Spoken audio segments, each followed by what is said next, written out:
la quiere ver después y nos pasamos a nuestro ejemplo. Fíjense que esa pantalla del lado izquierdo, en muchas ocasiones cuando hemos estado en cursos presenciales, yo lo termino por poner en el examen. A mí se me hace un ejemplo bastante bueno, ¿no? Para ponerlo en un examen.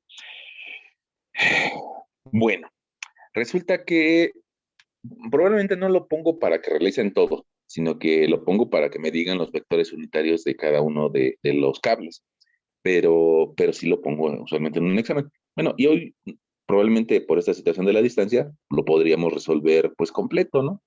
Y nos va a servir como repaso al problema que hicimos ayer. Fíjate que lo que ahí nos dice el autor, el Hibbeler, nos dice, no alcanzamos a ver. Así ya se alcanza a ver. Dice, determine la fuerza necesaria en cada uno de los tres cables para levantar una masa, el tractor cuya masa es de 8 megagramos. Se escucha bastante payaso eso de megagramos, ¿no? Pero bueno, pues así lo escribió el señor, pues hay que respetarlo, ¿no? Entonces, nada más voy a anotar por acá del lado derecho de la pantalla que su masa, un poquito más delgado, voy a anotarle lo que nos dice este Hibbeler. Nos dice, fíjate que ese tractor o esa cremallera del tractor tiene una masa que pesa 8 megagramos. Se escucha un poquito payaso eso de megagramos. Al fin y al cabo, 8 megagramos significan tal vez 8,000 kilogramos, ¿no? 8,000 kilogramos, es decir, 8 toneladas. Bueno, pues vamos a escribirlo así, tal vez como lo entendamos un poquito mejor, ¿no? 8 toneladas.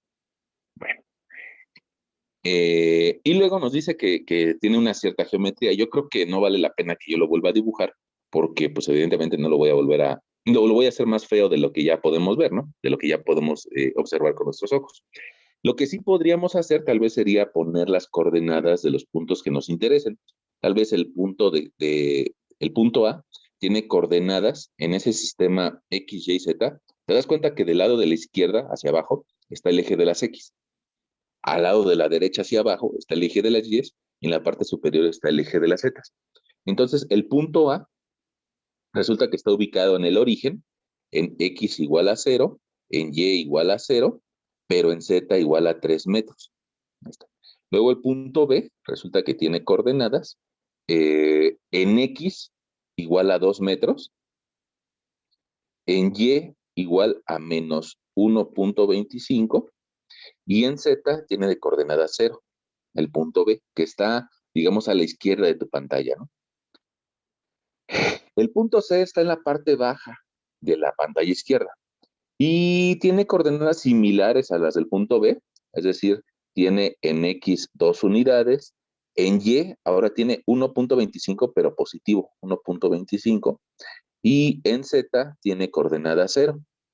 Y el punto D, que está, pues decirlo, en la pantalla de la izquierda del lado derecho, suena un poquito feo eso, pero bueno, en la parte trasera de ese motor o esa cremallera, y ahí nos dice que el punto D, no sé si estás de acuerdo conmigo, creo que está sobre el eje de las X. Y al estar sobre el eje de las X, bueno, pues la coordenada en Y vale 0. No hay avance sobre Y. Pero en cambio, sobre el eje de las X sí tiene un valor de menos 1. Y también tiene de coordenada Z un valor de 0.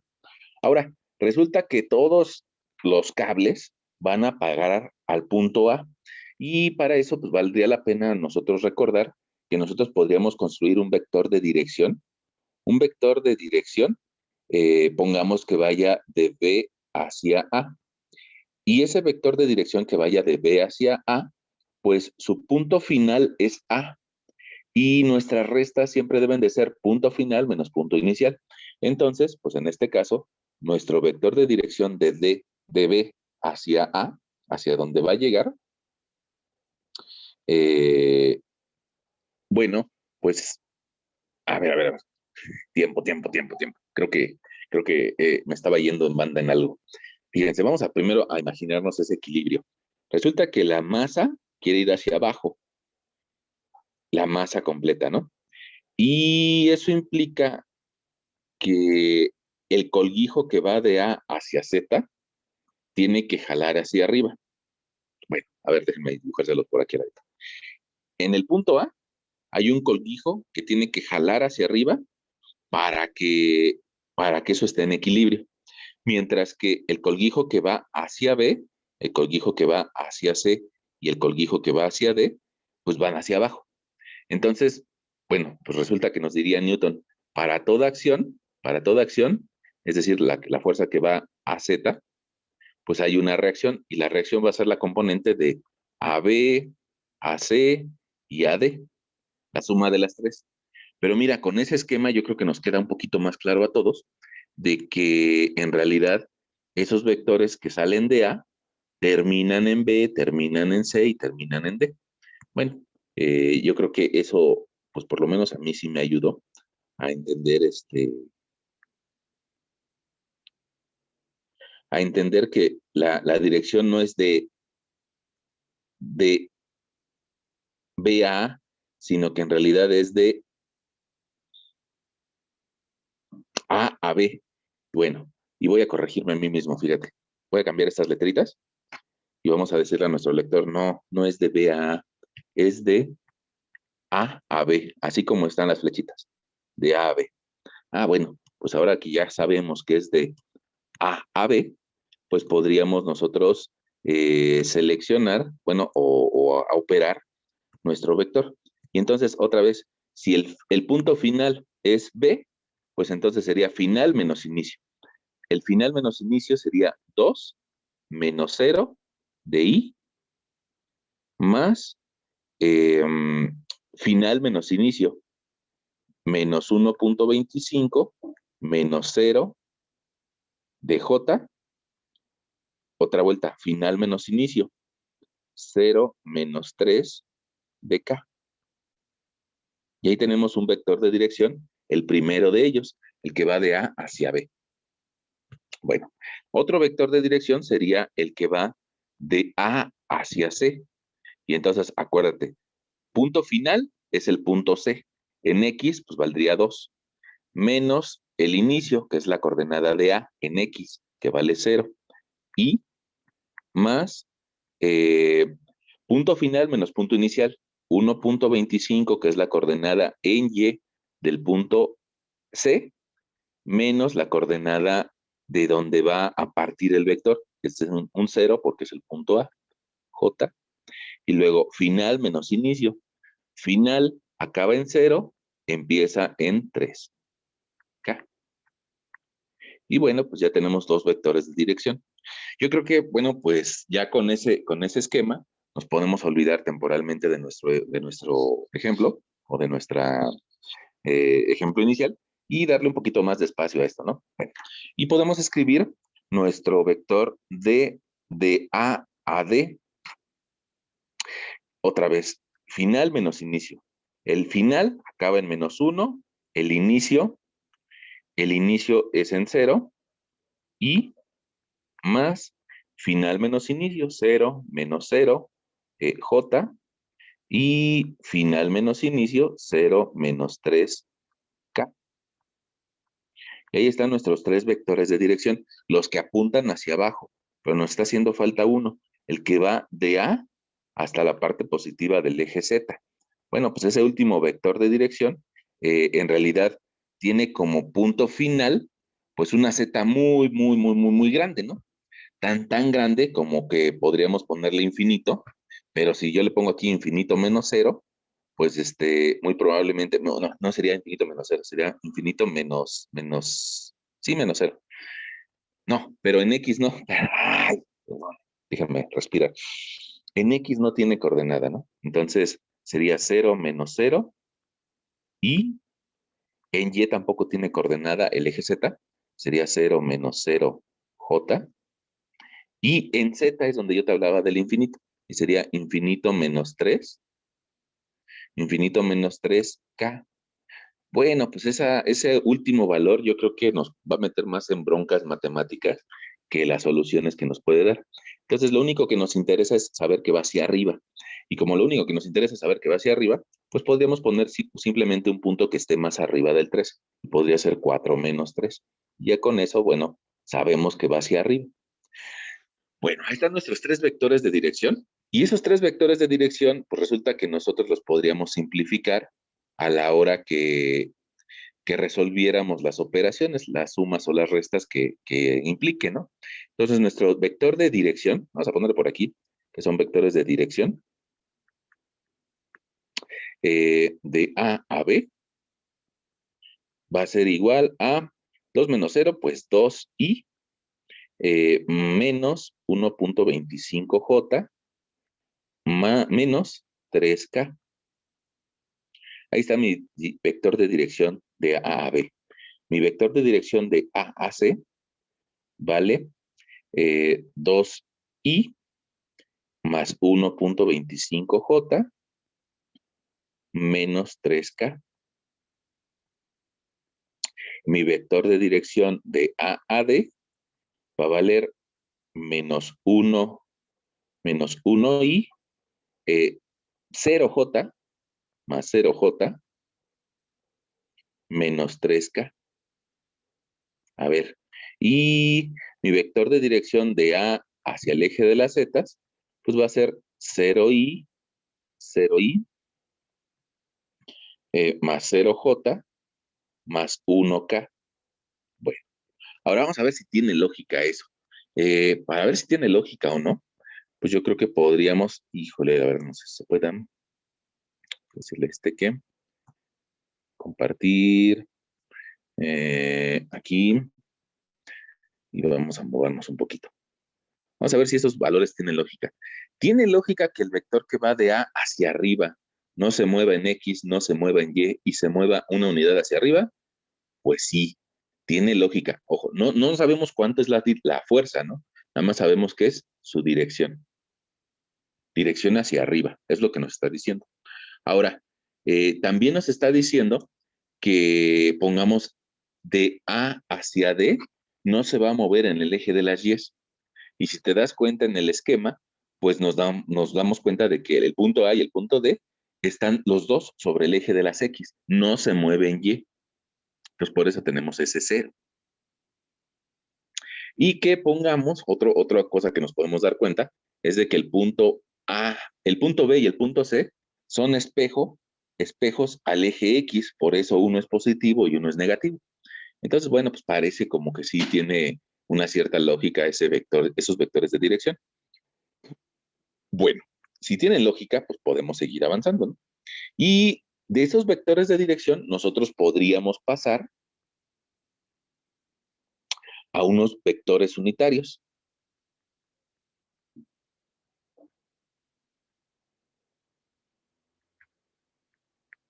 ¿Por qué o cuál es la intención de pasar a los vectores unitarios?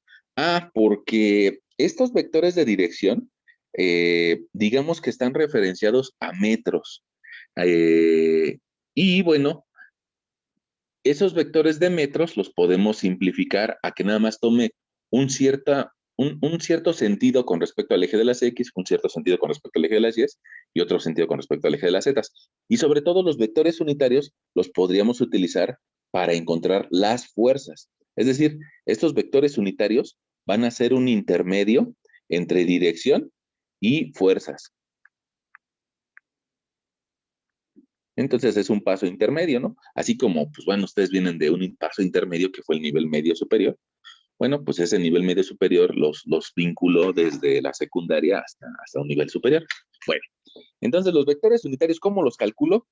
Pues resulta que si yo tengo en un vector en el espacio, pues la componente que valga sobre el eje de las X, la componente que valga sobre el eje de las Y y la componente que valga sobre el eje de las Z, las puedo elevar al cuadrado y me va a terminar dando la dirección de todo el vector. Bueno, la magnitud de todo el vector. Entonces creo que me estoy pasando un punto importante. Antes de tener estos vectores unitarios, antes de ello, creo que habría que considerar la magnitud de ese vector tridimensional. Entonces, pues voy a borrar este y te voy a decir que por aquí vamos a colocar de otro colorcito o una barrera. Vamos a colocar por aquí magnitudes. En este caso, como son magnitudes de dirección, pues significa longitud, ¿no? Pero en otro caso, que fueran otros vectores que no fueran de dirección, bueno, pues su nombre correcto sería magnitud. Bueno, ¿cómo le hacemos? Pues resulta que hacemos que la magnitud del vector de dirección AB, es decir, la longitud que hay entre ellos, lo podemos calcular como la raíz de 2 al cuadrado más menos 1.25 al cuadrado más menos 3 al cuadrado. Y bueno, pues hay que operar eso, ¿no? Eso nos va a terminar dando, déjame sacar mi calculadora, eh, 2 al cuadrado más 1.25 al cuadrado, 3 al cuadrado. A mí, adentro de la raíz me da 14.56. Y eso significa que el resultado de la raíz, eso significa que el resultado de la raíz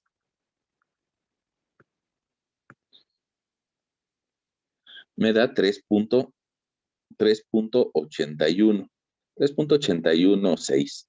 Cuatro cifras significativas. Ahora, en este caso, como estos significan 2 metros, 1.25 metros, 3 metros, pues entonces, pues nosotros sabemos de que esa magnitud pues serían metros, ¿no? Ya está.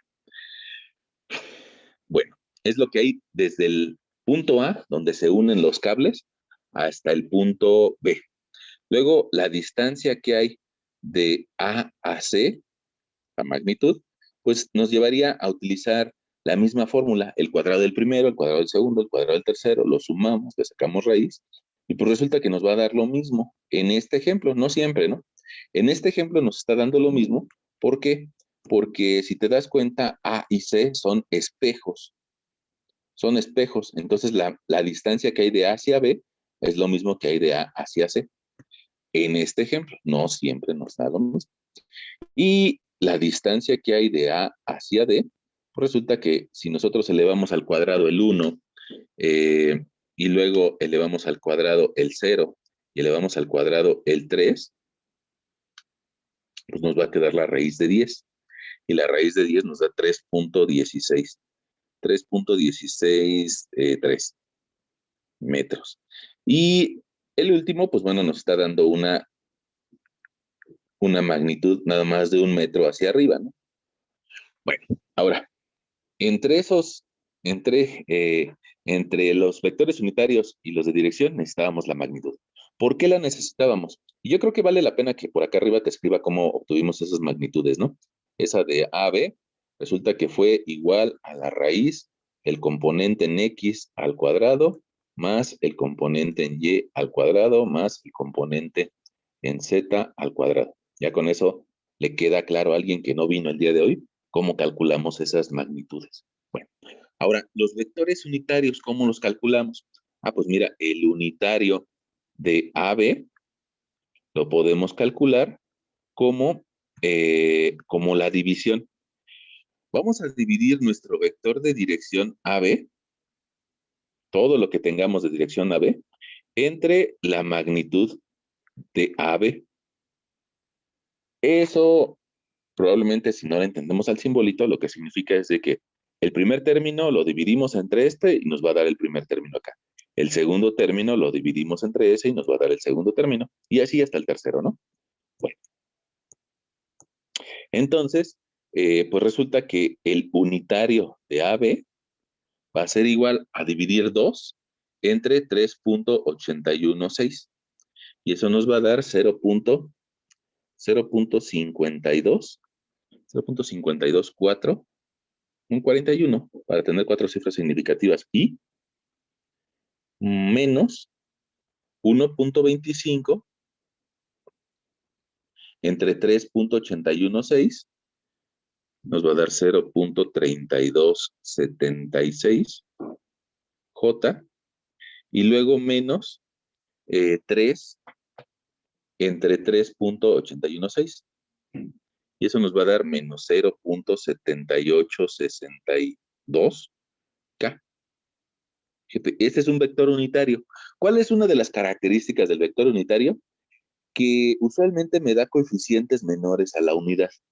Y usualmente me da coeficientes menores a la unidad porque resulta que si se llama unitario, es porque la magnitud de ese vector unitario, espérate, te lo voy a escribir así, la magnitud de ese vector AB tiene que ser igual a 1.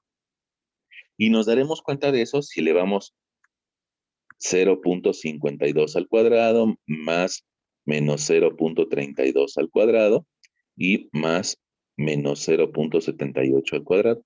O sea, si tú lo haces, te vas a dar cuenta que el cuadrado del primero, el cuadrado del segundo y el cuadrado del tercero, sumados, y le sacamos raíz, nos debe de dar 1. Por eso se llama unitario, porque mide la unidad. Ahora, no mide la unidad en el eje de las X o en el de las Y, sino que mide la unidad en la dirección que nosotros tenemos. Ya está. Bueno, por eso se llama unitario. Bueno, entonces ya que sabemos por qué se llama unitario, calculamos el que sigue, ¿no? Y el que sigue, pues si te das cuenta, nos va a dar muy parecido al anterior, porque prácticamente tiene el mismo vector de dirección y la misma magnitud. Lo único que nos va a cambiar entre el AB y el AC es el segundo término. ¿Qué quiere decir? Que nos va a dar 0.5241i más 0.3276j, porque es un espejo y ahora nos dio positivo, y menos 0.7862k. Bueno, ahí está nuestro vector unitario AC. Nuestro vector unitario AD, pues tendremos que dividir menos 1 entre 3.163 y eso nos da menos 0.3162, creo que podríamos redondearlo a 62, y más 0j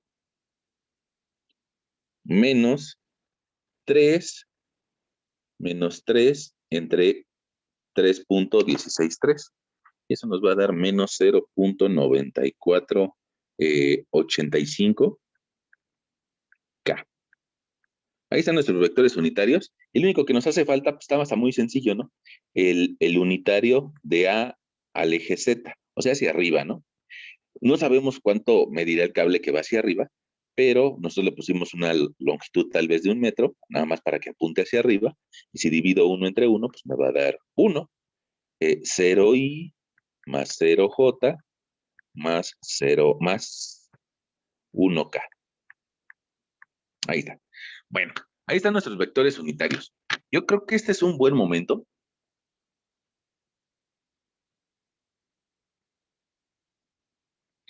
para preguntarnos si le estamos entendiendo o no, o alguien no le está entendiendo alguna parte, o alguien pues no supo de dónde salió algún valor. ¿Cómo ven? Otra vez, los valores de los vectores unitarios es la división de la dirección entre la magnitud, ¿no? Sí, sí, sí, fíjate. Fíjate, no, voy a tratar de hacerte el primero, este primerito, y que nos dé el último resultado. Nosotros escribiríamos unitario de AB sería igual a 2i menos 1.25j menos 3k, y eso lo vamos a dividir entre 3.816. Y el resultado, bueno, pues nos da lo que nos tenemos por ahí arriba. Y de hecho, bueno, pues nosotros nos daríamos cuenta de que este 2 va en metros y que este 3.81 va en metros, y por eso nuestro resultado es adimensional, ¿no? A ver, no sé si haciendo esas operaciones, si te dan esos números. Ok, sí.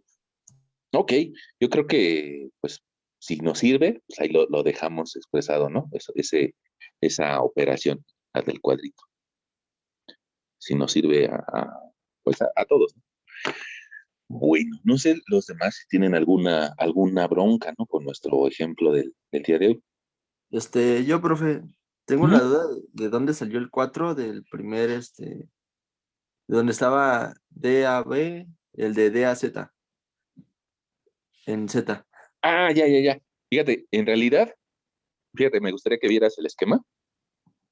El esquema nada más nos dice, estamos haciendo el del tanque, nada más nos dice que va a jalar hacia arriba el cordón que va de A a Z, ¿no? Yo le puse que va de A a Z, pero en realidad nada más es un gancho que va a jalar esa fuerza hacia arriba. Va hacia arriba, pues, digamos que contrarrestando el peso del tanque que va hacia abajo, ¿no?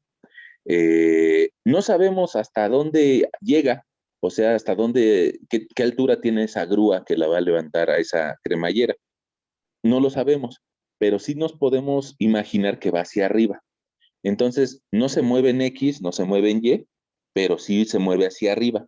Entonces, a mí se me ocurrió, honestamente, se me ocurrió colocarle aquí un 4 que fuera más alto que el 3 y con eso imaginarnos que la fuerza va hacia arriba. Pero le pudimos haber puesto 20 o le pudimos haber puesto 100, ¿no? Lo que tú consideres de altura de la grúa. Yo le puse nada más 1 metro, pues para que fuera 1 metro hacia arriba. Pero lo más importante, yo creo que eso sí es lo más importante, es de que no importa si tú aquí le hubieras puesto 20 o 30, lo que sea. Eso pues, tal vez tendría consecuencias aquí y aquí. Pero lo importante, importante, importante, realmente importante, es esto. Es que te dé 1K hacia arriba y que te dé 0 en X y 0 en Y. Es ese último vector, el unitario, lo que nos está diciendo es, este vector se está moviendo nada más hacia arriba. No hay movimiento en X, no hay movimiento en Y. Y bueno, pues tal vez si aquí le hubiéramos puesto 33 menos 3, nos daría una longitud de 30. Y bueno, cuando dividiéramos aquí 30 entre 30, pues nos terminaría dando el 1. Eso es lo más importante. Entonces, ese 4, digamos que fue un poco arbitrario, nada más con la intención de que estuviera más arriba del 3. ¿Cómo ves? ¿Sí quedó? Ok, sí, profe. Va. Y bueno, por ahí también, bueno, pues ya ven que luego el profesor se tarda en subir los videos a YouTube. Entonces, no sé si le quieres dar una captura de pantalla, pues también te podría ayudar, ¿no? Por si quieras, pues quiero pasarlo en limpio, ¿no? Bueno, pues dale una captura de pantalla ahorita, ¿no? Print screen. Y también, bueno, pues probablemente le quieras dar una captura de pantalla, aunque viene en la página 128 del Giveler, bueno, pues también le podrías dar una de captura de pantalla a nuestro problema, ¿no? Bueno, entonces ya tenemos los vectores unitarios, ya sabemos qué dirección toma cada uno de los cables, y eso es bien importante. Es bien importante saber cuál es la dirección, incluso nuestra, ¿no? De nosotros, ¿a dónde vamos? ¿A dónde vamos? Eso podría parecer una pregunta filosófica, y pues de hecho lo es. Pero si no sabemos a dónde vamos, pues podemos caminar y caminar y nunca vamos a llegar, ¿no? Entonces siempre resulta importante saber a dónde vamos. Y lo que nosotros tenemos en nuestro problema del día de hoy es que ya sabemos a dónde van los vectores. Uno va de A a B, otro de A a C y otro de A a D, y el otro de A hacia la parte positiva del eje de las zetas. Bueno, eh, y nos dice aquí el autor, dice, determine la fuerza necesaria de cada uno de los 3 cables para elevar el tractor cuya masa es de 8 toneladas que damos, ¿no? 8 toneladas, que significa lo mismo que 8 megagramos. Bueno, entonces ahora lo que nos toca será plantear la sumatoria de fuerzas en X, la sumatoria de fuerzas en Y y la sumatoria de fuerzas en Z. Para eso pues, nos lo podemos quedar viendo nuestro esquemita simplificado, donde sobre el eje de las zetas, la fuerza AZ es la única que sería positiva y las demás serían negativas. Y mira, eso se ve acá. Negativa, negativa, negativa, las primeras, y positiva la AZ. Todas las demás ya sabemos hacia dónde van, hacia abajo. Y la única positiva es la Z. Bueno, entonces, pues resulta que nosotros podríamos, bajo ese esquema, empezar a hacer la sumatoria de fuerzas en Z, ¿no? Porque hoy queremos empezar por atrás. Hoy queremos ir en contra del sistema, ¿no? Y decir, primero voy a hacer la sumatoria de fuerzas en Z. ¿Por qué? Pues porque queremos. Y podemos, ¿no? Al fin y al cabo, este ejemplo nos plantea un equilibrio en las 3 direcciones, entonces hay que salvaguardar las 3 direcciones. Y entonces, tú recordarás de que el ejemplo nos dice, la fuerza AZ va hacia arriba, y de ahí viene una AB, una AC y una AD. Ok, entonces en Z, pues resulta que nosotros diríamos, mira, la fuerza que va a Z es positiva, pero la AB, no sé cuánto vale AB, pero sé que tengo que multiplicarla por eh, menos, menos 0.7862. Eso de que no sé cuánto vale, pero sé que tengo que multiplicarlo por eso, es como cuando estábamos en 2D y decíamos, no sé cuánto vale la fuerza A, pero sé que la tengo que multiplicar por el coseno de alfa. Digamos que, dicho de otra forma, ya sabemos cuánto vale el coseno de alfa, ya sabemos cuánto vale, ya sabemos cuánto vale su coseno director. Bueno, entonces, aunque no sepamos cuánto vale AB, la necesitamos multiplicar por 0.7862. No sé cuánto vale la fuerza AC, pero sé que la necesito multiplicar por menos 0.7862. No sé cuánto vale la fuerza AD, pero sé que la tengo que multiplicar por menos 0.9485. Y la última, no sé cuánto bueno, a ver, voy a plantearlo así. Probablemente no sé cuánto valga AZ, pero sé que lo tengo que multiplicar por 1. Ahora, en realidad sí sabemos cuánto vale AZ. Resulta que AZ, la fuerza que va hacia arriba, vale 8 toneladas. Bueno, pues yo creo que esta misma expresión nosotros la podríamos escribir un rengloncito abajo,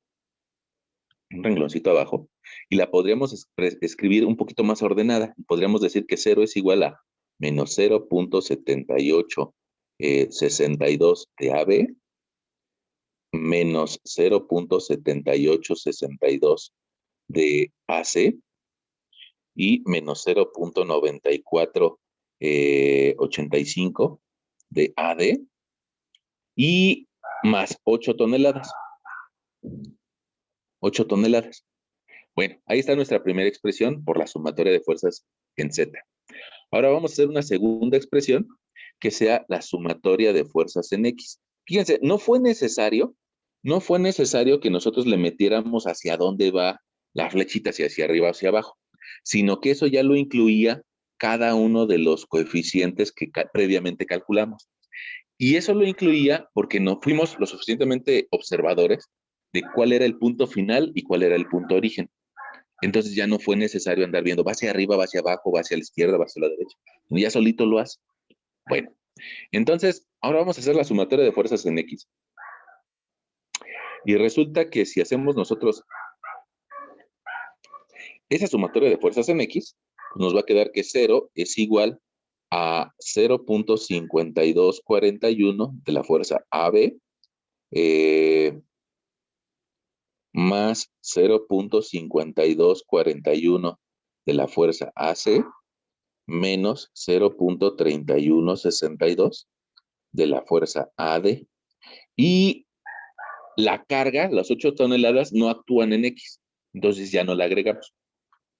Ahí está planteada con los tres coeficientes de los tres cables en X.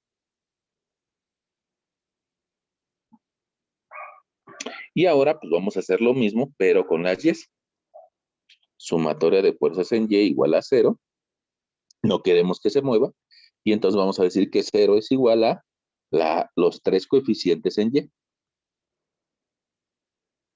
Porque, bueno, la última ni siquiera juega. Entonces, pues eso nos lleva a que nada más sean dos coeficientes. Bueno, entonces nos va a quedar menos 0.3276 veces AB más 0.3276 veces AC. Y el último nos quedaría más 0, AD. Y bueno, 0 por A, pues termina por no valer la pena escribirlo, ¿no? Bueno, y resulta que ahí nosotros tenemos tres ecuaciones, fíjate, una ecuación 1, que podemos bautizar como 1, una ecuación 2, la podemos bautizar así como ecuación 2, y una ecuación 3, pues que ya saben, ¿no? Ecuación 3.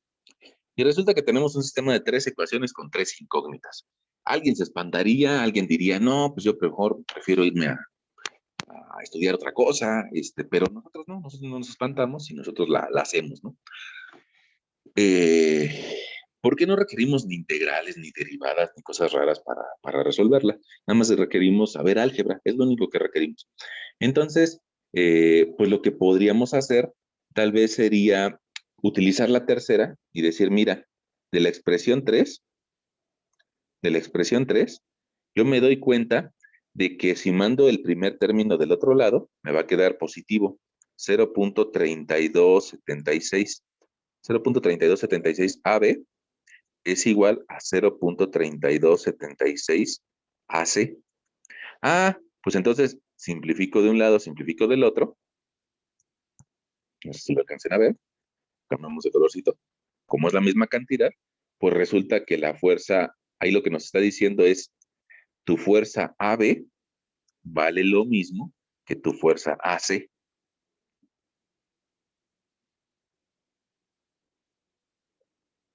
Y tiene lógica. A ver, vamos a ver. Antes de que lleguemos al valor, vamos a ver si tiene lógica o no. Veamos nuestro problema. Ahí lo que nos está diciendo analíticamente, nos está diciendo que los dos cables que están en el costado izquierdo valen lo mismo. ¿Cuál sería nuestro argumento para decirle a alguien que nos preguntara que valen lo mismo? Pues yo creo que podría ser, mira, los dos están a la misma distancia en X, los dos están a la misma distancia en Y a la misma distancia en Z. Miden lo mismo. Entonces tiene lógica que carguen lo mismo. Y eso pues también lo estamos viendo desde el punto de vista analítico, ¿no? Bueno, ahí ya llegamos a una conclusión.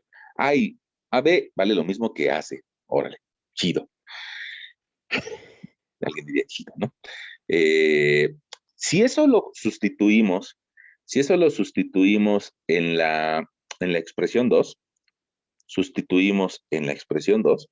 bueno, pues nos quedaría que 0 es igual a 0.5241 de AB, esa sería la primera, más 0.5241 de AC, pero pues resulta que por ahí podríamos hacer esta igualdad, ¿no?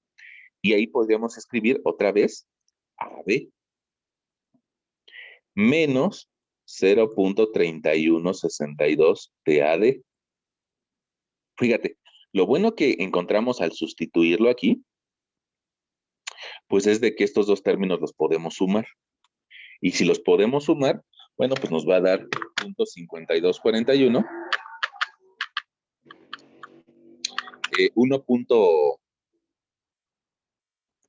1.0482. 0 es igual a 1.0482 veces AB. Y menos, ese último término, yo creo que lo podríamos mandar del lado izquierdo de la igualdad. Es decir, si está restando, del lado derecho estaría sumando. Y nos quedaría igual a más 0.3162 veces AD. Y bueno, pues de ahí podríamos sacar nosotros otra relación. Podríamos decir que ¿qué nos conviene? ¿Qué nos conviene? ¿Despejar AB yo creo que sí, vamos a despejar a AB. Vamos a decir que AB va a ser igual a 0.31 entre 1.0482.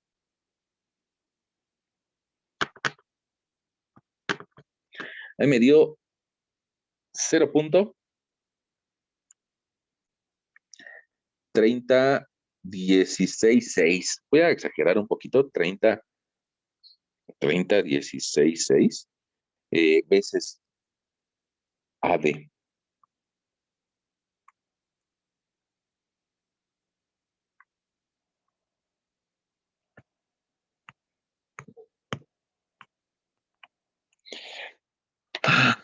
Bueno, ahora, pues, aquí vamos a ponerle AD para que nos quede claro a todos. Y resulta que podríamos sustituir esto, ¿no? Resulta que eso vale AB y también vale AC. Ah, pues entonces estos dos valores los podríamos sustituir en la expresión 1. Los dos. Entonces, fíjate, cada vez que nos encontramos una AB, vamos a sustituir ese valor. Cada vez que nos encontramos una AC, vamos a sustituir ese valor. Y eso nos va a llevar a sustituir 0 es igual a menos 0.7862 veces AB, pero vamos a sustituir lo que ya encontramos.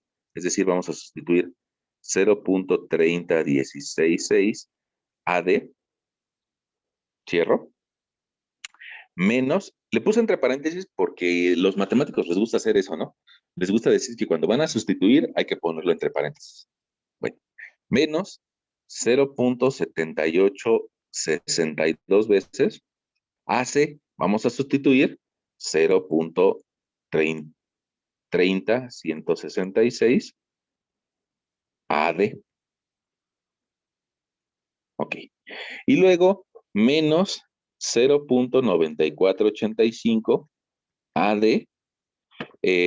Estas 8 toneladas, yo creo que de una vez las voy a mandar del otro lado de la igualdad y las vamos a pasar como negativas. Entonces, eran positivas del lado derecho, las pasamos del otro lado. Menos 8 toneladas. Ahí está. Y resulta que en la expresión que acabamos de encontrar, ya nada más hay la variable AD, AD y AD. Nada más hay que hacerle algunas operaciones antes, ¿no? Hay que hacer las multiplicaciones antes de sumarlo. Entonces, nos va a quedar que menos 8 toneladas es igual a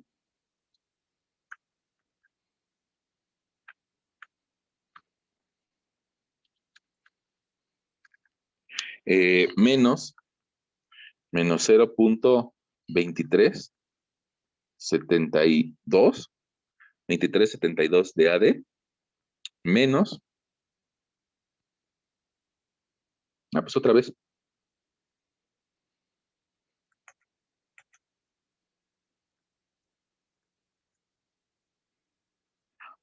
lo mismo,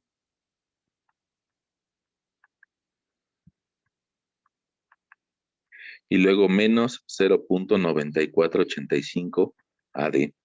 Y resulta que ese resultado que hay que multiplicarlo por 2, hay que restarle también menos 0.9485.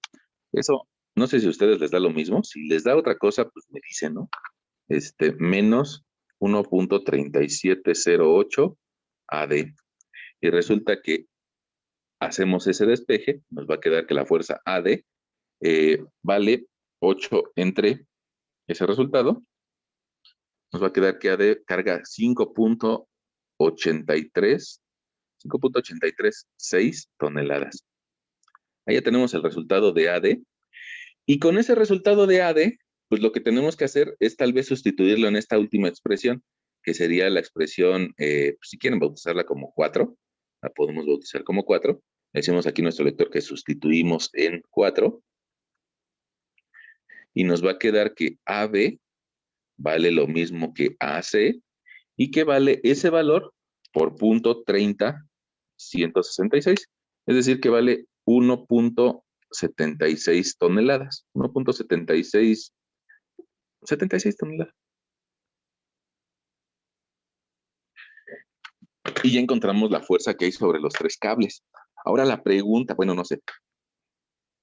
Yo creo que la siguiente pregunta sería, pero esa no lo vamos a contestar en este curso, lo vamos a contestar hasta el curso de resistencia de materiales. La pregunta sería, oye, pues estos 2 cables pues, están a todo dar, cargan poquito, cargan 1.76 toneladas, pero este cable está siendo bien esforzado, ¿no? ¿Aguantará el cable o no? ¿Aguantará el cable? ¿No? Bueno, pues ahí ya viene la pregunta de por qué llevamos después de este curso un curso de resistencia de materiales. Vamos a ver si resiste o no. Bueno, no sé si ustedes tuvieron alguna variación en cuanto a sus resultados de las expresiones que encontramos. Si le encontraron alguna variación, pues yo creo que sería un buen momento para decirlo. O callar para siempre, como cuando nos casemos, ¿no?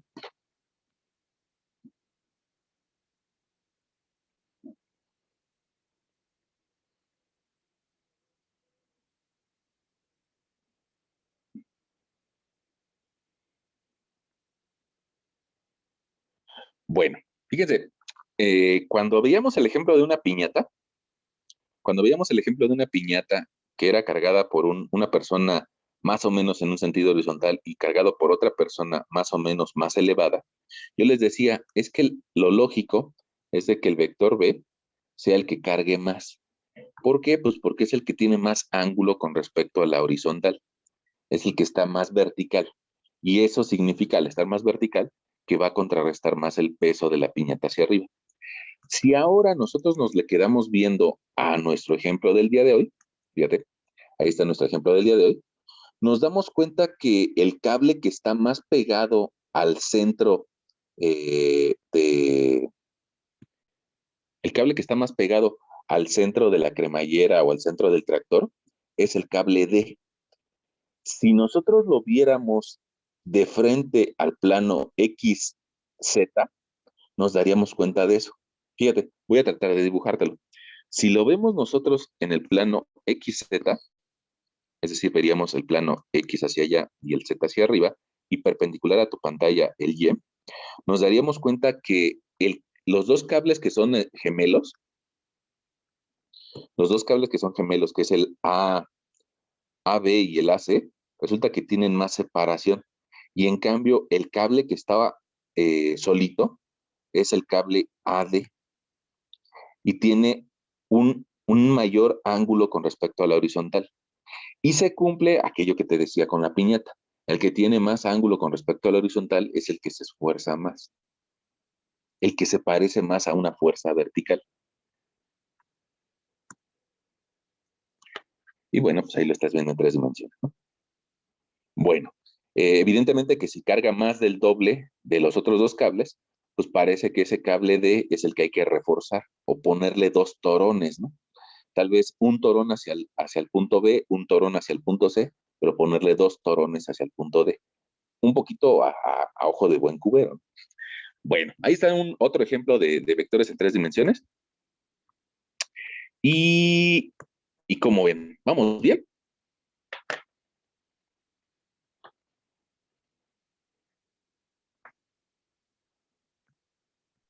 Sí. Qué bueno, qué bueno. Bueno, pues fíjense que nuestro título del día de hoy, nuestro título de la sesión del día de hoy, es que íbamos a ver equilibrio 3D y momentos. ¿Por qué momentos?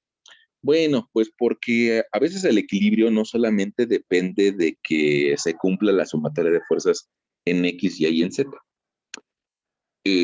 Nosotros estamos acostumbrados, tal vez como humanos de esta generación, eh, estamos acostumbrados como, porque así nos lo fueron enseñando desde la primaria, de que pues, vivimos en un mundo de 3 dimensiones, de una dimensión X, una dimensión Y y una dimensión Z.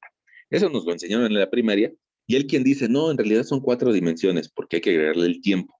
Lo que está pasando ahorita en este punto, en el tiempo, no va a volver a pasar mañana en el mismo punto, pero con otro tiempo distinto. En realidad, alguien que diría, es que vivimos en 4 dimensiones. Bueno, pues órale, es una forma de interpretar la realidad. Pero hay quien dice, los físicos modernos, dicen que ni siquiera son 4 dimensiones, sino que hay como 7 o como 9 dimensiones. Pero, pues como siempre nos han venido enseñando esto de las 3 dimensiones, pues nuestra mente se limita a esas 3 dimensiones. Así entendemos las cosas de una mejor forma. Muchos de nuestros cuartos son cubos, ¿no? O sea, nuestra sala es un cubo, porque así lo entendemos mejor, es más fácil, lo que sea. Bueno, el chiste es de que a pesar de que trabajemos en 3 dimensiones, a veces el equilibrio no basta con satisfacerse en X, en Y y en Z, porque no todas las cosas son partículas que se mueven en un sentido o en otro. Algunas cosas no son partículas, sino que son la suma de muchas partículas. Y resulta que si yo sumo una partícula más otra, más otra, más otra, más otra, más otra, más otra, más otra, más otra, más otra, más otra, bueno, pues en lugar de tener una acumulación de muchas partículas, prácticamente lo que yo tendría sería una barra. Una barra. Voy a poner por aquí. Y bueno, pues nosotros como humanos nos hemos dado cuenta que las barras o las palancas sirven mucho dentro de nuestra vida, ¿no? Las palancas en un sentido físico, ¿no? Una palanca, pongamos, te puede ayudar a cortar. Unas tijeras es un sistema de palancas, fíjate. Voy a tratar de dibujarte aquí otra barra, y resulta que los humanos nos dimos cuenta que si aquí le ponemos un punto de giro, pues de un lado lo podemos apretar ponerle tal vez unas bolitas para meter los dedos, y del otro lado, a partir de ese punto de giro, pues tal vez cortar lo que tú quieras, ¿no? Tal vez cortar un papel, cortar un, un, un pedazo de cartón, lo que sea. Pero nos dimos cuenta que en base a una barra podemos cortar. También nos dimos cuenta de que las barras nos pueden ayudar a levantar pesos. Pongamos los humanos primitivos, pues tal vez decían, bueno, pues si pongo una piedra aquí, otra piedra acá, y en medio le pongo una barra, pues resulta que yo como humano primitivo me puedo subir acá y puedo hacer que levantar una piedra, ¿no? Y, y eso pues, tal vez le diríamos que es una palanca, en un sentido pues muy de física, ¿no? Diríamos, eso es una palanca. Inclusive, bueno, pues miles de años después de que dejamos de ser primitivos, pues tal vez nosotros cuando éramos niños nos subíamos a un sube y baja, un sube y baja, y de repente por aquí se subía un niño, una bendición, y luego por acá se subía la otra bendición, ¿no?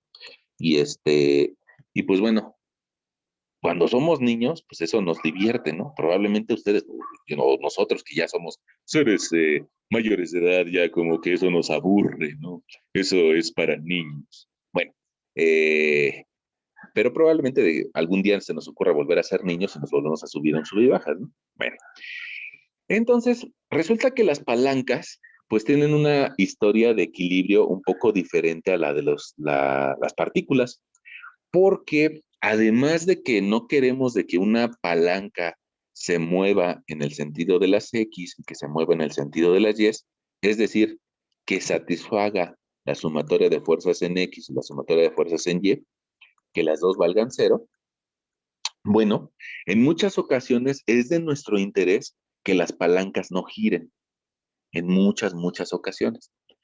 Entonces, pues resulta que tú te darás cuenta de que cualquier palanca, cualquier barra, tiende a girar en base a un punto de equilibrio. Ya lo decíamos con el sube y baja, ya lo decíamos tal vez con las tijeras. Entonces, en el campo de la construcción, pues tú habrás visto que debajo de las losas, voy a dibujarte por aquí una losa con una persona arriba. Debajo de la losa probablemente habrás visto unas piezas así. Esas piezas usualmente les decimos vigas, o hay gente que le dice traves. Hay, bueno, probablemente alguien que no conozca mucho, que lo que sea, les llega hasta decir castillos acostados. Bueno, su nombre correcto serían vigas. Pues esas vigas se parecen y se comportan como esta viga. Estarás de acuerdo conmigo de que esa viga perpendicular a tu pantalla, perpendicular a tu papel o a tu pantalla, pues tiene que apoyarse en algún sitio. Y probablemente si lo dibujo ahora viendo este muñequito de frente, bueno, pues probablemente ahora yo vería un muro, otro muro y encima la losa con un cierto espesor, pero debajo de ella la viga y ahora la veríamos corrida. Si lo quisiera tal vez dibujar en tres dimensiones, pues esa viga tal vez va a ser una barra en tres dimensiones y encima de esa barra, pues probablemente asentemos la losa, encima de ella, ¿no? Y ya nos impediría verla, ¿no? Bueno, el chiste es de que esas barras, pues nos van a hacer tema para conversar por un buen tiempo en nuestra materia, ¿no? ¿Por qué? Pues porque se generan giros alrededor de esa barra. Eh, bueno, ahora, antes de meternos con esa barra, me gustaría que fuéramos conscientes de algo. A veces, probablemente nosotros empezamos a desarrollar los sistemas de equilibrio sin ser plenamente conscientes de lo que estábamos trabajando. Yo primero tal vez te mencioné que hay algo que se llaman vectores y que esos vectores en algunas ocasiones tienen un mismo punto de aplicación. Esos vectores que tienen un mismo punto de aplicación se llaman vectores concurrentes.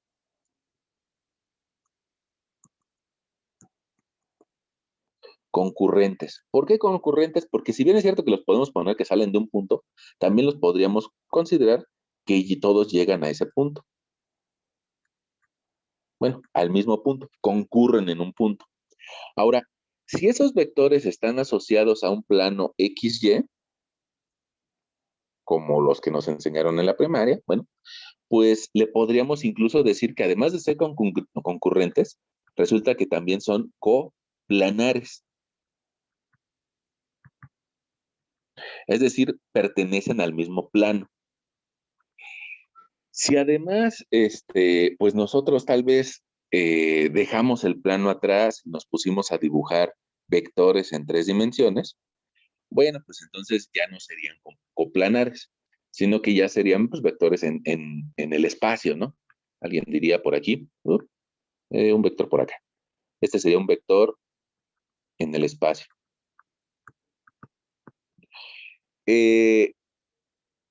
Pues puede ser que la historia no sea tan sencilla como que salgan de un punto, que lleguen a un punto. Y esa historia no tan sencilla, pues nos lleva a este concepto de barra, ¿no? Ahora, ¿qué pasaría en una barra si de repente recibe algunas fuerzas de arriba, que tal vez esa la llevaría hacia abajo?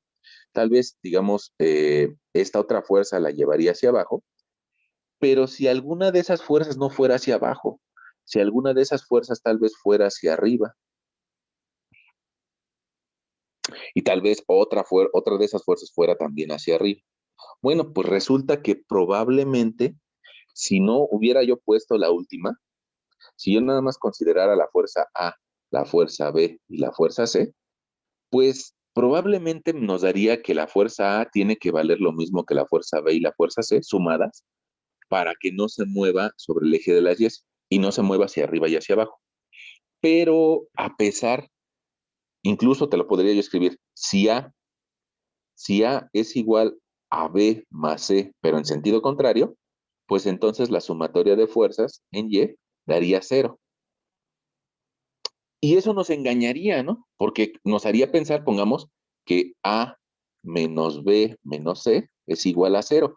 Y muy probablemente es lo que alcanzamos a ver en el esquema, que A es positiva, que B va hacia abajo y que C va hacia abajo. Y eso nos podría engañar y nos podría hacer considerar que está en equilibrio.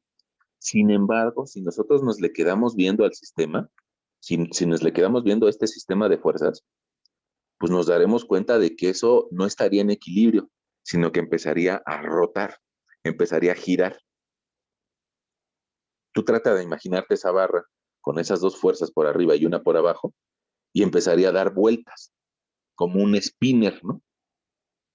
Ah, entonces resulta que hay otra ecuación de equilibrio. Y la otra ecuación de equilibrio que hay que satisfacer es la sumatoria de momentos. Sumatoria de momentos con respecto a un eje Z que sale perpendicular a tu pantalla. Probablemente el eje de las X en este sistema lo podríamos dibujar pues hacia allá, el eje de las X. Probablemente aquí podríamos poner nuestro eje de las Y perpendicular a tu pantalla estarías viendo el eje de las Z. Y este nombrecito de momento pues nos lleva a una magnitud física que se llama momento, a un fenómeno físico que se llama momento. Bueno, resulta que cuando yo tengo una barra, sea chiquita o sea grande, si yo tengo una barra y utilizo un punto como pivote, como centro de giro, y después tengo una fuerza aplicada a una cierta distancia, me va a provocar eso, me va a provocar un giro, me va a provocar un momento.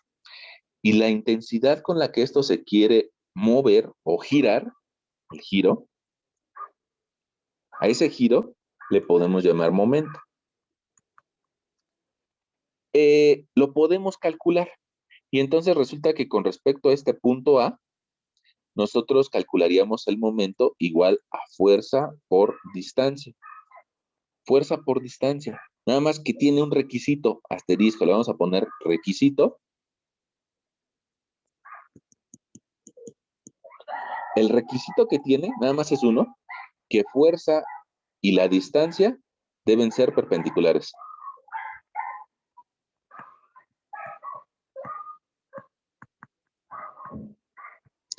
Si no son perpendiculares, no puedo calcular el momento. Que puede para algunos de nosotros, déjame cerrar. Perdón, es que escuchaba mucho el perro de mis vecinas, ¿no? Bueno, sé que para algunos de nosotros no sea tan drástico eso, pero resulta que la fuerza y la distancia en la que esté actuando, esas fuerzas tienen que conservar 90 grados.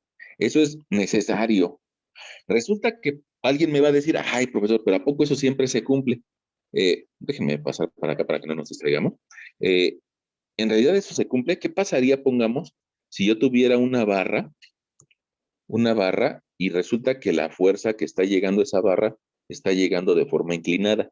Vamos a ponerle por aquí 60 grados. Ah, pues si yo quiero calcular el momento de esa barra con respecto a este punto A, lo que tengo que hacer es descomponer esa fuerza en dos, una componente vertical y una componente horizontal.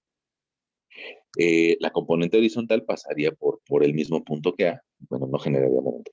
Pero entonces, ahí yo lo tendría que descomponer en dos fuerzas. O bien, lo otro que puedo hacer es encontrar la distancia perpendicular a la fuerza y entonces medir esta distancia. Pero recuerda eso, el momento siempre es fuerza por distancia perpendicular. Ahora, ¿en dónde lo ocupamos? Probablemente alguien me diga, pues sí, pero esas personas ni siquiera lo calculan, ¿no? Pero no sé si has visto que de repente a algún chofer del metrobús, de un microbús, perdón, a un chofer de algún microbús se le poncha una llanta y resulta que él saca su llave de cruz y tú te imaginarás que ay, perdón, tú te imaginarás que la llanta de un microbús no es tan pequeñita y que lleva muchos birlos o muchas tuercas, por decirlo de alguna forma sencilla.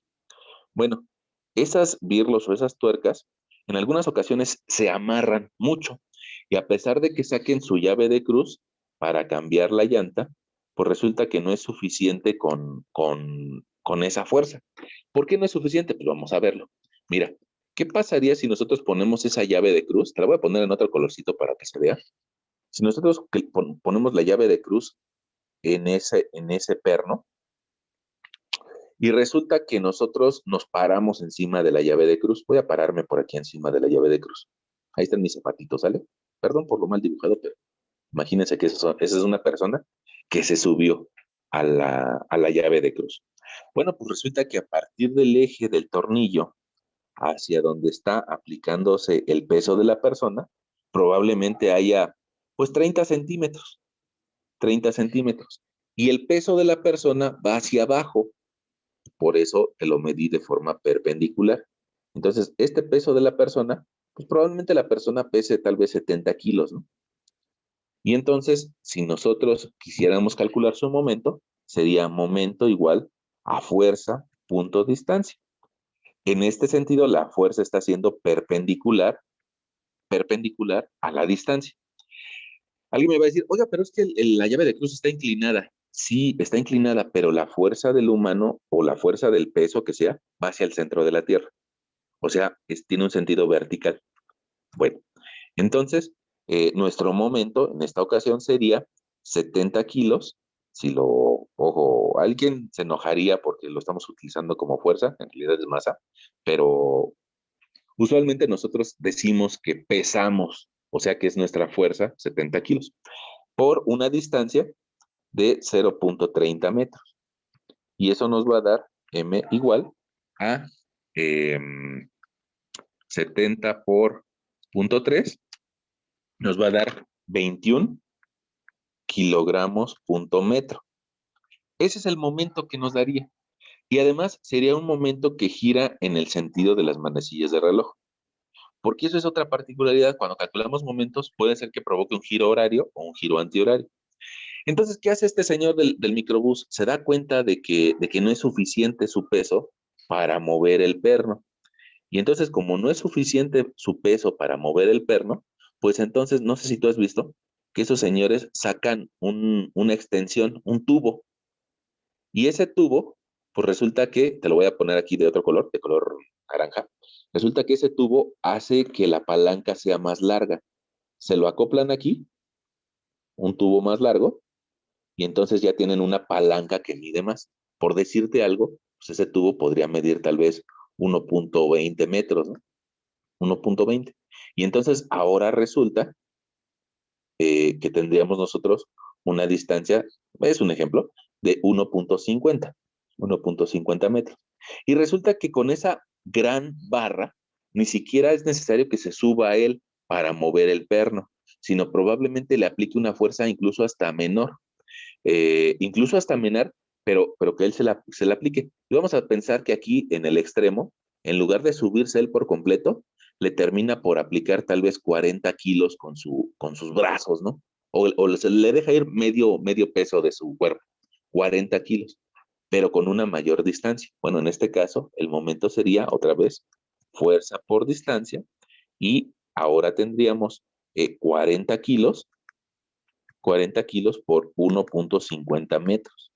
Y entonces nuestro momento sería en el sentido de las manecillas del reloj y nos daría 40 por 1.5, 60 kilogramos punto metro. Entonces fíjate, ya no fue necesario que se subiera la persona con menos fuerza, y eso yo creo que vale la pena, igual y hasta apuntarlo, ¿no? Por ahí. Fíjate, con menos fuerza,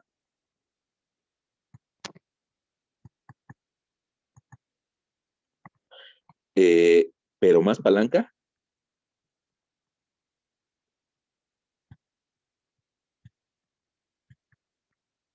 se consigue más momento, ¿no? O bueno, se obtiene un momento mayor.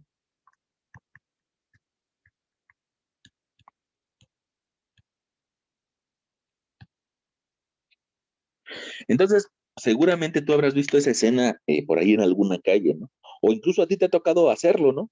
De repente darte cuenta de que los birlos se amarran mucho y pues el truco es ponerle un tubo que genere una palanca mayor. Te darás cuenta que en esta ocasión, inclusive bajando la fuerza, pues nos dio una fuerza del triple, ¿no? Prácticamente del triple. Ahora, ¿qué pasaría si utilizáramos los 70 kilos? Si de todas formas con el tubo nos subimos y usamos los 70 kilos, pues nos terminaría dando un momento de 105 kilogramos punto metro. Es decir, se iría hasta 5 veces la magnitud de ese momento. Ahora, eso lo hacemos precisamente porque queremos que el birlo no esté en equilibrio. Nosotros lo queremos sacar de su posición de equilibrio. El birlo está estáticamente ahí muy cómodo. El birlo está estático, pero precisamente con ese momento queremos quitarle esa condición de equilibrio, hacerlo girar. Bueno, en algunas ocasiones no será nuestra intención hacerlo girar. Pongamos una ocasión donde no es nuestro objetivo hacer girar las cosas, podría ser tal vez en un tablero, ¿no? No sé si tú te gusta jugar básquetbol. Si te gusta jugar básquetbol, te darás cuenta de que en muchas ocasiones el, el poste tiene una separación al límite de la cancha para que si las personas llegan corriendo hasta este lugar, no se peguen con el poste. Bueno, pero ese tablero de básquetbol tiene un cierto brazo y por acá tendrá, pues propiamente dicho, el tablero, ¿no? Ahora, nunca falta algún inadaptado social que se quiere colgar y que quiere jugar a que él es este, el LeBron James o alguien así, ¿no? O el Mamba Negra o lo que sea. Y hay algún inadaptado social que se quiere colgar ahí del tablero. Y bueno, muchas ocasiones terminan por romper el aro, ¿no? Bueno, resulta que, ¿qué pasaría en este tablero? Nosotros queremos que no se rompa. Y entonces habría que revisar cuál es el momento que genera con respecto a esta persona o este inadaptado social colgándose del tablero. Y bueno, esa persona, pues decíamos tal vez que pese unos 80 kilos, ¿sale? Porque es al tope, pesa 80 kilos.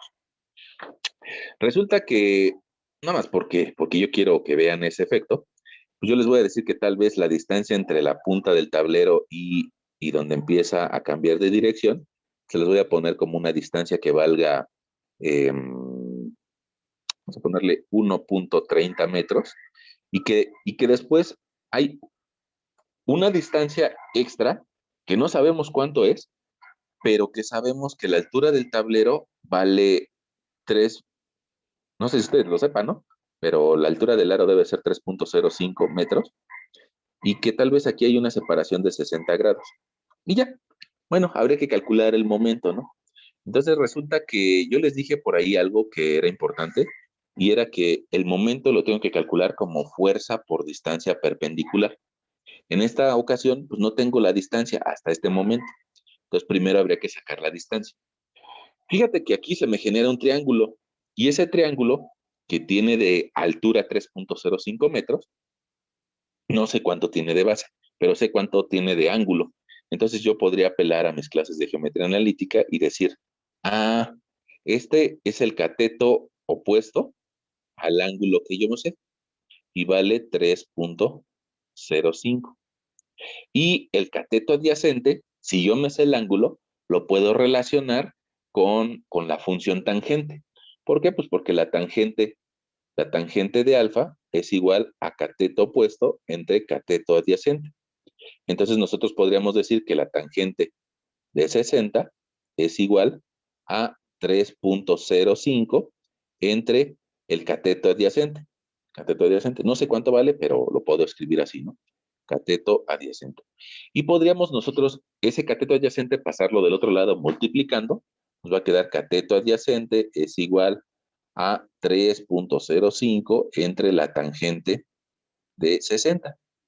Y nuestro cateto adyacente nos va a dar de 3.05 entre la tangente de 60, nos va a dar de 1.76. Ah, bueno, pues entonces si yo ya sé que ahora esta distancia que desconocía vale 1.76, 1.761 para ser lo suficientemente payasos, ¿no? Bueno, pues entonces ahora ya sabemos a qué distancia se va a provocar el momento desde el apoyo del poste, ¿no? Ya me la nota. Resulta que 1.761 más 1.30, pues me va a dar una distancia de 3.06 metros. Y eso ya nos permitiría calcular el momento con respecto al apoyo O del tablero. Pues nuestro momento con respecto al punto O sería fuerza por distancia. Momento es igual a fuerza de 80 kilos por una distancia de 3.06 metros. Nuestro momento va a ser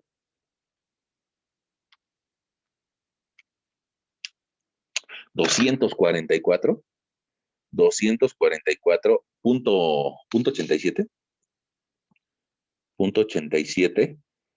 kilogramos punto metro. Fíjate, si te das cuenta, para hacer girar el birlo, nos dio 21 kilogramos punto metro. Luego, cuando le pusimos el bastón o la extensión, nos daba algo así como 60 kilogramos punto metro. Cuando yo te decía, inclusive si me subo por completo al birlo, tendría 105 kilogramos punto metro. ¿Qué significa que este inadaptado se suba al aro? Bueno, que va a provocar la fuerza, pues tal vez hasta una fuerza de 10 veces la fuerza que se requiere para mover un birlo, ¿no? En momento. Entonces, esa es la razón por la que los tableros en muchas ocasiones se rompen y en muchas ocasiones llegan incluso a tirar hasta el poste, ¿no? Porque pues, se ponen a jugar, ¿no? Y bueno, necesitan atención de los demás y bueno, porque evidentemente que alguien podría clavar el balón sin hacer daño, pero alguien puede clavar el balón y hacer un daño, pues tal vez en una búsqueda de atención de otras personas. Bueno, ahí está. Ahí tenemos otro ejemplo de momento. Eh, Otro ejemplo de momento que podríamos tener, no sé si ustedes tienen por ahí en su casa, probablemente, alguna marquesina, probablemente en, en la fachada de tu casa, por ahí está la fachada de tu casa, tal vez tú estás por aquí, sacaste a pasear a tu perrito, al lomito o al firulais, y probablemente en el primer nivel o en el segundo nivel tengas alguna marquesina. ¿Por qué? Pues porque a veces las marquesinas nos sirven para taparnos de la lluvia. Ya ven que ya va a empezar la época de las lluvias y entonces a veces tenemos ese tipo de estructuras.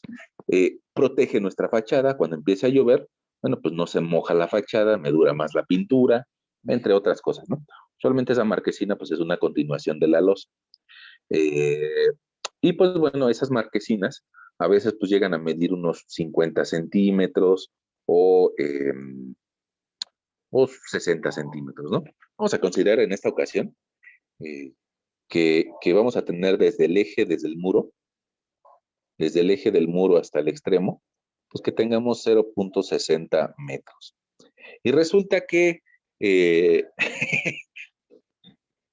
resulta que, eh, ay, perdón, es que me imaginé algunas cosas, pero pues no sé si ahondar en este inadaptado social. Bueno, tal vez ya rompió el tablero y ahora se está colgando de aquí de la marquesina, ¿no? ¿Y por qué? Pues porque quiere hacer brazo, ¿no? Y anda ahí colgado. Entonces, bueno, probablemente genere un momento. Pero pues de repente lo ve su mamá y le dice, no, quítate de ahí, déjate de estar molestando, mejor veme a poner las lucecitas de Navidad, ¿no? Y entonces este cuate pues termina por subirse acá arriba y se pone a poner las lucecitas de la Navidad, o las lucecitas para Año Nuevo. Entonces, otra vez, pues resulta que quedamos de que esta persona pesaba tal vez unos 80 kilos, y que en esta ocasión le va a provocar un giro a la marquesina que si fuera lo suficientemente fuerte, pues provocaría tal vez que la marquesina se inclinara, se colgara. Si no es lo suficientemente fuerte, no le va a hacer nada. Para saber si aguanta o no, pues habría que revisar la resistencia del material y por eso tú vas a llevar una materia que se llame resistencia de materiales. Pero en este caso, pues nada más vamos a calcular su momento. Y resulta que el momento que esta persona genera sobre la marquesina, otra vez sería fuerza por distancia. En este caso, el momento sería fuerza de 80 kilos por una distancia de 0.60 metros.